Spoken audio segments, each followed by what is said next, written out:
Que les aplicacions de mòbils intel·ligents són eines cada cop més utilitzades en el dia a dia és un fet, i que cada cop oferten més serveis també. Avui us parlem de dues aplicacions per a telèfon que poden tenir utilitat, una de cultural i una d'utilització en cas de necessitat, dues eines desenvolupades per la Generalitat de Catalunya.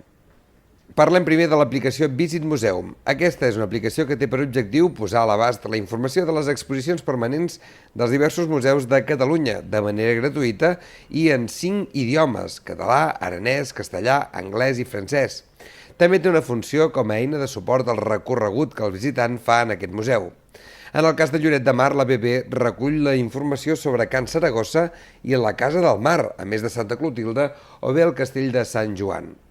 En el Museu del Mar, l'aplicació fa un repàs exhaustiu dels diversos àmbits de l'edifici, així com també un repàs dels principals objectes que s'hi poden trobar.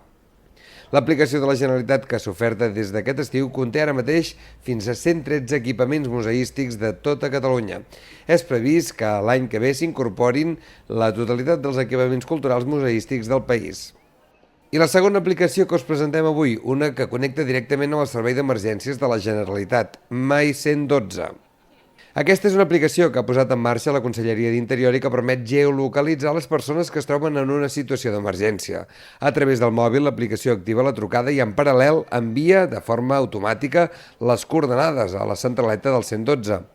My 112 també és una aplicació gratuïta i ajuda a guanyar rapidesa en cas d'una emergència. L'aplicació pot ser molt oportuna, per exemple, en casos de col·lapse davant d'una anomalia, quan, com passa sovint, algú truca i no sap com expressar el seu neguit. Permet, a més, enviar imatges i compta amb una versió més accessible pensada per a gent gran. Aquesta aplicació es troba en diferents idiomes, a més del català i el castellà, i és operativa des d'aquest mateix estiu. Ja supera les 80.000 descàrregues. Si us interessen les dues aplicacions, són molt fàcils de localitzar. Trobareu Visit Museum i My 112 a les botigues de compra d'aplicacions tant per a Android com per a iPhone.